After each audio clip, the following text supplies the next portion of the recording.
사람은 살면서 몇 번쯤은 꼭 그런 순간을 만납니다. 굳이 다투고 싶지는 않은데 그냥 넘어가자니 내 마음이 너무 상하고 따지고 들자니 괜히 내가 더 피곤해질 것 같은 순간 말입니다. 상대는 노골적으로 무례하지도 않습니다. 그래서 더 난처합니다. 말끝은 웃고 있지만 묘하게 사람을 낮추고 틀린 말을 하는 것도 아닌 듯한데 이상하게 듣고 나면 마음이 더러워집니다. 이럴 때 많은 사람은 두 가지 실수를 합니다. 하나는 참다가 한꺼번에 폭발하는 것이고 다른 하나는 아무 말도 못한 채 혼자 돌아와 분을 사귀는 것입니다. 그러나 세상을 오래 살아본 사람은 압니다. 진짜 고수는 목소리를 높이지 않는다는 것을 말입니다. 사람을 이기는데 능한 사람보다 말다툼 없이도 상대가 자기 말과 태도를 돌아보게 만드는 사람이 더 강하다는 것을 압니다. 오늘은 바로 그 이야기를 해보려 합니다. 말싸움 없이 상대를 부끄럽게 만드는 고수의 대화법. 다산 정약용의 가르침처럼 차분하되 날카롭게 품위는 잃지 않되 결코 만만하게 보이지 않는 말의 힘에 대해 함께 살펴보겠습니다. 먼저 분명히 해야 할 것이 있습니다. 상대를 부끄럽게 만든다는 것은 상대를 망신 주라는 뜻이 아닙니다. 사람들 앞에서 창피를 주고 말로 짓누르고 통쾌하게 되갚아 주라는 뜻도 아닙니다. 그것은 고수의 대화법이 아니라 감정의 난투일 뿐입니다. 진짜 고수는 상대를 무너뜨리려 하지 않습니다. 대신 상대 스스로 자기 말의 수준을 깨닫게 만듭니다. 그 차이는 아주 큽니다. 감정적으로 몰아붙이면 잠시 이긴 것처럼 보여도 관계는 더 거칠어지고 상대는 반성보다 방어를 먼저 하게 됩니다. 하지만 품위 있게 되받아치면 상대는 변명할 틈보다 민망함을 먼저 느끼게 됩니다. 바로 거기에 정약용의 지혜가 있습니다. 그는 사람을 다스리는 힘이 큰 소리에 있지 않다고 보았습니다. 말은 칼처럼 휘두를수록 내 손도 다칩니다. 대신 바른 말, 짧은 말, 상대를 비추는 말이 훨씬 깊이 들어간다는 것을 아는 것이 진짜 어른의 지혜입니다. 사람이 말로 상대를 곤란하게 만드는 가장 흔한 방식은 세 가지입니다. 첫째는 은근한 무시입니다. 그 나이에 아직도 그런 걸 몰라요? 그 정도도 이해 못하세요? 원래 예민한 분들은 그렇게 받아들이더라고요. 이런 말은 대놓고 욕하는 것이 아니어서 더 교묘합니다. 둘째는 교묘한 뒤집기입니다. 자기가 무례하게 말해놓고도 농담이잖아요. 왜 그렇게 심각하게 받아들이세요? 제가 틀린 말했습니까? 하며 도리어 상대를 민감한 사람으로 만듭니다. 셋째는 사람을 줄 세우는 말입니다. 요즘은 다 그렇게 안 합니다. 다른 분들은 잘만 하시던데요. 제가 보기엔 생각이 너무 옛날식이시네요. 이런 말은 내용보다 태도가 문제입니다. 상대를 한 사람으로 대하지 않고 평가의 대상으로 놓기 때문입니다. 그래서 지혜로운 사람은 이 말들에 곧바로 화내지 않습니다. 대신 상대가 스스로 민망해지도록 자신의 말이 얼마나 얕고 가벼운지를 드러내는 방식으로 응답합니다. 첫 번째 대화법은 설명하지 말고 비추어주는 것입니다. 많은 사람이 무례한 말을 들으면 바로 설명하려 듭니다. 제가 그런 뜻이 아니고요. 사정이 좀 있습니다. 그건 오해하신 거예요. 하지만 교묘한 무례를 쓰는 사람은 대체로 설명을 들으려고 그런 말을 하지 않습니다. 오히려 내가 설명할수록 더 우위에 서려고 합니다. 그래서 고수는 길게 설명하지 않습니다. 대신 거울을 하나 들어 보입니다. 예를 들어 누군가 그 나이에 아직 그런 것도 판단을 못하세요? 라고 말했을 때 서둘러 변명하거나 따지지 않고 이렇게 말하는 것입니다. 듣는 사람 입장에서는 썩 품위 있는 말은 아니네요. 이 말은 길지 않습니다. 소리도 크지 않습니다. 그런데 이상하게 상대가 움찔합니다. 왜냐하면 내가 방어하지 않고 그 사람의 태도 자체를 조용히 비추었기 때문입니다. 그 말씀은 문제의 내용보다 말의 방식이 더 걸립니다. 이런 식의 응답도 좋습니다. 핵심은 내가 상처받았다는 하소연에 머물지 않고 당신의 말투가 어떤 수준인지를 조용히 보여주는 데 있습니다. 두 번째 대화법은 판단으로 시작한 말을 기준으로 되돌려주는 것입니다.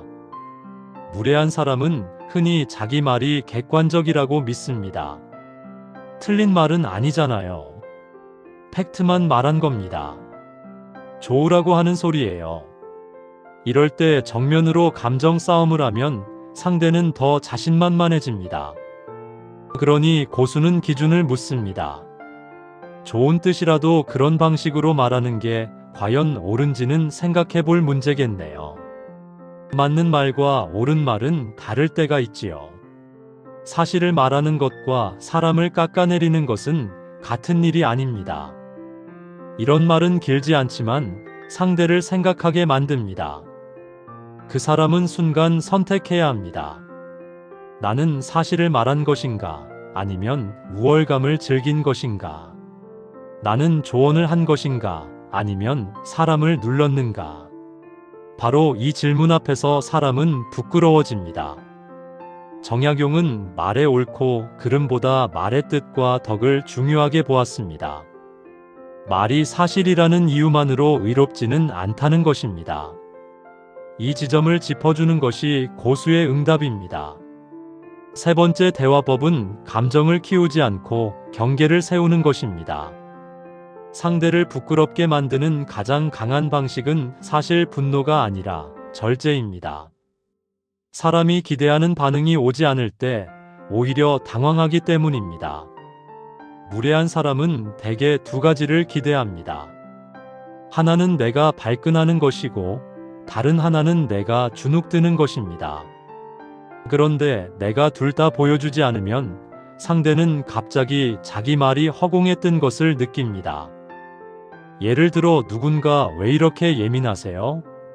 라고 말했을 때 제가 예민한 게 아니라 그 말이 무례한 겁니다 라고 단정하게 말하는 것입니다. 혹은 예민함의 문제가 아니라 예의의 문제로 들리네요 라고 해도 좋습니다.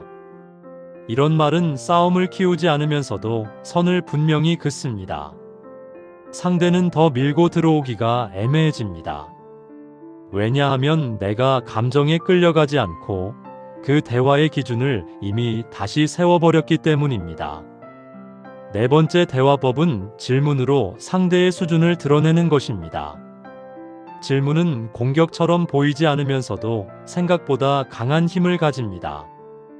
특히 말이 앞서는 사람, 늘 자기가 옳다고 믿는 사람 앞에서는 질문이 칼보다 더 깊이 들어갑니다. 누군가 비꼬듯 그걸 아직도 모르세요? 라고 하면 이렇게 되물을 수 있습니다. 지금 그 말씀은 알려주려는 건가요? 아니면 비웃으려는 건가요? 아주 조용하게요. 또는 누군가 다른 사람들은 잘만 하던데요? 라고 하면 지금 비교를 하시는 이유가 뭘까요? 라고 물을 수 있습니다. 이 질문은 상대를 난처하게 합니다. 왜냐하면 자기가 막연한 우월감으로 던진 말을 설명해야 하는 입장으로 바뀌기 때문입니다. 무례한 사람은 대개 자기 말의 동기를 묻는 질문에 약합니다.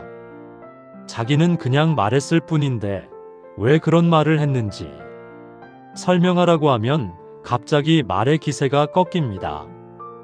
이때 중요한 것은 비웃는 표정이 아니라 담담한 표정입니다. 제가 이해를 잘못한 걸 수도 있어서 묻습니다. 같은 한마디를 덧붙이면 더 강해집니다.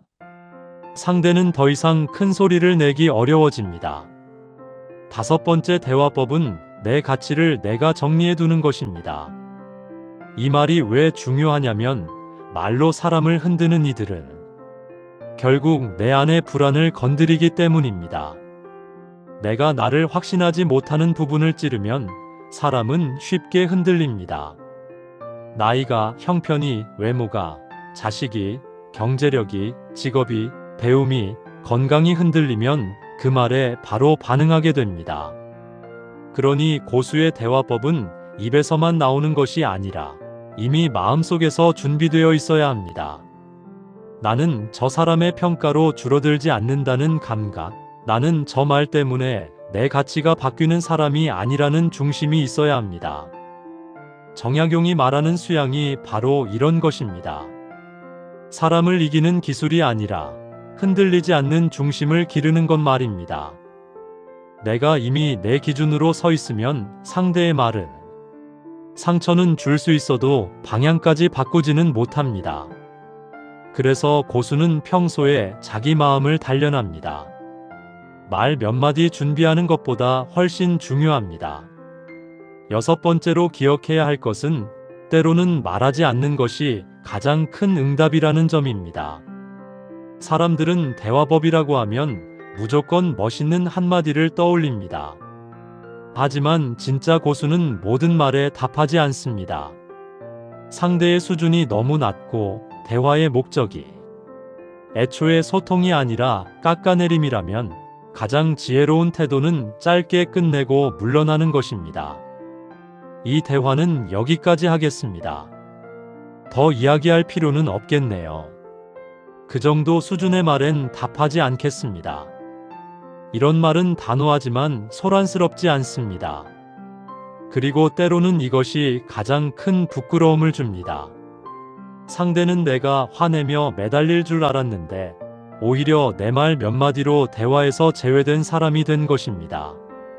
사람은 소리치는 상대보다 조용히 선을 긋는 사람 앞에서 더 민망해질 때가 많습니다. 왜냐하면 그 침착함이 곧 당신과 더 엮일 가치가 없다는 판단처럼 느껴지기 때문입니다. 여기서 아주 중요한 오해를 하나 풀어야 합니다. 말싸움 없이 상대를 부끄럽게 만든다는 것은 결국 이겨먹는 기술이 아니라는 점입니다. 진짜 목적은 상대를 굴복시키는 것이 아니라 내 품위를 지키는 것입니다. 이 차이를 놓치면 나도 모르게 말의 무기가 거칠어집니다. 통쾌하게 이기고 싶은 마음이 생기면 나도 상대처럼 사람을 누르기 시작합니다. 그러면 겉으로는 내가 이긴 것 같아도 사실은 대화의 수준이 이미 상대가 있는 자리까지 내려간 것입니다. 다산의 가르침이 귀한 것은 늘 여기에 있습니다. 세상은 너를 거칠게 만들려 하겠지만 그 때문에 내 말까지 거칠어지게 두지 말라는 것. 상대가 무례하다고 해서 내가 무례해질 이유는 없다는 것. 그것이 진짜 어른의 힘이라는 것입니다. 사람을 오래 겪고 나면 알게 됩니다. 세상에는 정말 말 잘하는 사람이 있는 것이 아니라 말의 온도를 아는 사람이 있습니다. 말재주가 화려하지 않아도, 목소리가 크지 않아도, 설명이 길지 않아도 그 사람의 한마디에는 이상하게 힘이 있습니다. 이유는 하나입니다. 그 말 속에 자기 존중이 있고 상대를 보는 기준이 있고 감정에 휩쓸리지 않는 절제가 있기 때문입니다. 바로 그 힘이 상대를 조용히 부끄럽게 만듭니다. 큰 소리 치지 않았는데도, 길게 다투지 않았는데도 상대는 문득 자기 말이 얼마나 천박했는지 깨닫게 됩니다. 그리고 그런 순간을 만들어내는 사람이야말로 진짜 고수입니다. 그러니 부디 기억하십시오. 누군가 당신을 말로 흔들려고 할 때 먼저 흔들리지 마십시오. 설명으로 이기려 하지 말고 감정으로 받아치려 하지도 마십시오. 짧고 단정하게, 그러나 분명한 기준으로 말하십시오. 당신의 말은 무례합니다. 그 방식은 품위가 없습니다. 그 말은 비교가 아니라 비하로 들립니다. 이 대화는 여기까지 하겠습니다. 이런 말 몇 마디면 충분합니다. 중요한 것은 말의 양이 아니라 그 말을 하는 당신의 태도입니다. 고개를 세우고 목소리를 낮추고 표정을 잃지 않은 채 말하는 사람은 이미 대화의 수준을 정한 사람입니다. 그리고 그때 상대는 비로소 압니다. 아, 이 사람은 내 말에 끌려 내려오지 않는구나. 아, 내가 건드릴 수 있는 사람이 아니구나. 바로 그 순간 말싸움 없이도 상대는 스스로 부끄러워집니다. 정약용의 가르침은 오늘도 여전히 유효합니다. 사람을 이기는 최고의 방법은 더 독한 말을 찾는 것이 아닙니다. 더 바른 자리에 서는 것입니다. 더 높은 목소리가 아니라 더 낮은 흔들림이 필요합니다. 그리고 끝내 기억해야 할 마지막 한 가지가 있습니다. 당신은 누군가를 이기기 위해 말하는 사람이 아니라 당신 자신을 잃지 않기 위해 말하는 사람이어야 한다는 것입니다. 그 마음을 잊지 않는다면 당신의 한마디는 싸움이 아니라 질서가 되고 상처가 아니라 기준이 되며 굳이 큰 소리치지 않아도 충분히 강한 말이 됩니다. 그것이 바로 말싸움 없이 상대를 부끄럽게 만드는 진짜 고수의 대화법입니다. 그리고 여기서 더 중요한 핵심이 하나 남아 있습니다. 말싸움 없이 상대를 부끄럽게 만드는 고수의 대화법은 결국 상대를 제압하는 기술이 아니라 자기 자신을 지키는 기술이라는 점입니다. 많은 사람이 말로 이기고 싶어 합니다. 그 자리에서 내가 더 영리하다는 것, 내가 더 맞는 말을 하고 있다는 것, 내가 더 강한 사람이라는 것을 보여주고 싶어 합니다. 그래서 한마디를 들으면 두 마디로 받아치고 조금이라도 밀리면 안 될 것처럼 마음을 세웁니다. 하지만 그렇게 얻는 승리는 대개 오래가지 않습니다. 그 순간은 속이 시원할지 몰라도 돌아와서 남는 것은 찝찝함과 피로, 그리고 관계에 더 깊은 균열일 때가 많습니다. 진짜 고수는 그 순간의 승패에 매달리지 않습니다. 왜냐하면 그 사람은 이미 알고 있기 때문입니다. 내가 이 자리에서 지켜야 할 것은 상대보다 위에 서는 것이 아니라 내 말의 결을 무너뜨리지 않는 것이라는 사실을 알고 있기 때문입니다. 말로 남을 누르기 시작하면 나도 모르게 그 사람과 같은 자리로 내려가게 됩니다. 하지만 말의 품위를 끝까지 지키면 상대가 아무리 거칠게 나와도 내 자리는 낮아지지 않습니다. 그래서 고수의 대화에는 늘 여백이 있습니다. 흥분해서 쏟아내지 않고 모든 것을 다 설명하려 들지 않으며 굳이 마지막 말까지 차지하려 하지도 않습니다. 이 여백이 상대를 더 불편하게 만듭니다. 왜냐하면 무례한 사람은 대개 상대가 흔들리기를 바라기 때문입니다. 내 말에 화를 내고 당황하고 서둘러 변명하고 어떻게든 반응해주기를 기대합니다. 그런데 내가 그 기대를 충족시키지 않으면 상대는 갑자기 자기 말만 허공에 남겨둔 사람이 됩니다. 그 순간 생기는 민망함이야말로 말싸움 없이 상대를 부끄럽게 만드는 힘입니다. 또 하나 기억해야 할 것은 고수는 사람을 골라서 말한다는 점입니다. 아무에게나 같은 방식으로 에너지를 쓰지 않습니다. 설명이 통하는 사람에게는 차분히 설명하고 기준을 알아듣는 사람에게는 짧게 선을 긋고 애초에 대화의 격이 맞지 않는 사람에게는 더 이상 말을 낭비하지 않습니다.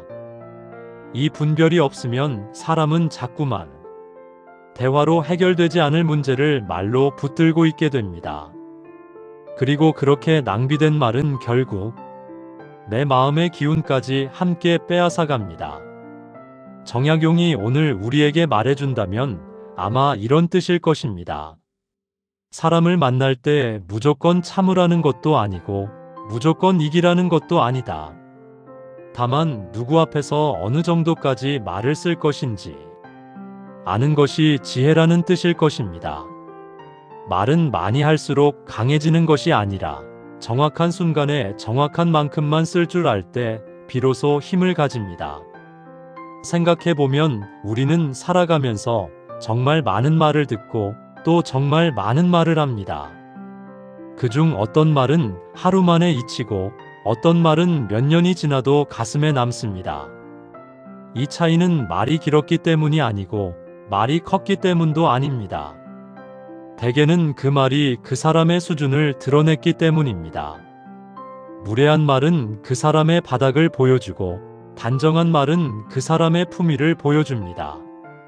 결국 사람은 무슨 말을 했는가 보다 어떤 사람처럼 말했는가로 기억됩니다. 그래서 말싸움 없이 상대를 부끄럽게 만드는 고수의 대화법은 기술 이전의 삶의 태도이기도 합니다. 평소에 남을 쉽게 재단하지 않는 사람, 자기 감정을 곧바로 말로 쏟아내지 않는 사람, 상대의 수준이 낮아도 자기 수준까지 낮추지 않는 사람, 필요한 말은 분명하게 하되 불필요한 말은 아끼는 사람. 이런 사람이 결국 대화에서도 강합니다. 그 힘은 순간적인 재치에서 나오지 않고 오래 쌓인 절제와 수양에서 나옵니다. 그래서 고수의 말은 번뜩이는 재주보다 깊은 인상으로 남습니다. 상대는 돌아서서도 계속 생각하게 됩니다. 내가 방금 무슨 말을 한 것이지? 왜 저 사람은 목소리도 높이지 않았는데 이렇게 민망한가? 왜 나는 저 짧은 한마디 앞에서 더 할 말을 잃었는가? 이 질문을 남기는 것이 바로 고수의 대화입니다. 그리고 나이가 들수록 이 지혜는 더 중요해집니다. 젊을 때는 말로 맞서고 말로 이기고 말로 자기 존재를 증명하고 싶어질 때가 많습니다. 하지만 세월이 흐를수록 사람은 점점 깨닫게 됩니다. 모든 싸움에 다 답할 필요가 없고 모든 무례에 다 반응할 필요도 없으며 모든 오해를 다 풀고 살아야 하는 것도 아니라는 사실을 말입니다. 오히려 진짜 중요한 것은 어떤 말 앞에서 입을 열고 어떤 말 앞에서는 조용히 돌아설 줄 아는가입니다. 그 선택이 결국 사람의 품격을 만듭니다. 그러니 누군가가 당신을 얕잡아 보는 말을 했을 때, 당신의 감정을 가볍게 여겼을 때, 말로 우위를 점하려 들었을 때 너무 급하게 반응하지 마십시오. 잠깐 멈추고 생각하십시오. 나는 지금 이 사람에게 무엇을 보여주고 싶은가? 내 분노인가? 내 상처인가? 아니면 내 기준인가? 이 질문을 할 수 있다면 이미 절반은 이긴 것입니다. 왜냐하면 그 순간 당신은 상대의 말에 끌려가는 사람이 아니라 자기 말의 방향을 스스로 정하는 사람이 되기 때문입니다. 그리고 필요하다면 짧게, 정확하게, 낮은 목소리로 말하십시오. 그 말씀은 상대를 존중하는 말로는 들리지 않네요. 그 방식의 대화는 저와 맞지 않습니다. 지금 말씀은 문제 해결보다 비하에 더 가깝게 들립니다. 여기까지 하겠습니다. 이 정도면 충분합니다. 더 길어질 필요도 없고 더 독해질 필요도 없습니다. 짧지만 분명한 한마디가 오히려 더 오래 남습니다. 그리고 끝내 가장 중요한 것은 이 대화가 끝난 뒤에 당신입니다. 집으로 돌아왔을 때 마음이 후회로 가득 차 있지 않은가? 내가 왜 그렇게까지 말했을까 하고 스스로 부끄럽지 않은가? 상대를 꺾었더라도 나 자신을 잃어버린 느낌은 없는가? 고수의 대화는 대화가 끝난 뒤에도 나를 지켜줍니다. 상대를 민망하게 만드는 데서 끝나는 것이 아니라 나까지 흐려지지 않게 막아줍니다. 그래서 진짜 고수는 말의 결과보다 말한 뒤에 자기 얼굴을 지킬 줄 아는 사람입니다. 부디 기억하십시오. 사람을 이기는 최고의 말은 가장 독한 말이 아닙니다. 가장 낮은 목소리로도 기준을 무너지지 않게 지키는 말입니다. 사람을 부끄럽게 만드는 가장 강한 방식은 큰 소리로 몰아붙이는 것이 아니라 그 사람의 무례가 스스로 드러나게 두는 것입니다. 그리고 그 모든 것의 바탕에는 내가 어떤 사람으로 남고 싶은가에 대한 분명한 기준이 있어야 합니다. 그러니 앞으로 말로 나를 흔들려는 사람을 만나더라도 조급해하지 마십시오. 설명으로 이기려 애쓰지 말고 감정으로 맞서려 달려들지도 마십시오. 더 바른 자리에 서십시오. 더 낮은 흔들림으로 말하십시오. 더 짧고 더 단정하게 선을 그으십시오. 그렇게 하면 상대는 언젠가 깨닫게 됩니다. 내가 지금 건드린 사람이 쉽게 흔들리는 사람이 아니었구나. 내 말이 통할 상대가 아니었구나. 바로 그때 말싸움은 일어나지 않았지만 상대는 이미 자기 말의 수준 앞에서 조용히 부끄러워지게 됩니다. 그것이 다산정약용의 가르침으로 배우는 진짜 고수의 대화법이고, 결국 사람을 이기기보다 내 품위를 지켜내는 가장 깊은 말의 지혜일 것입니다. 끝까지 들어주셔서 감사합니다. 구독과 좋아요는 영상 제작에 큰 힘이 됩니다.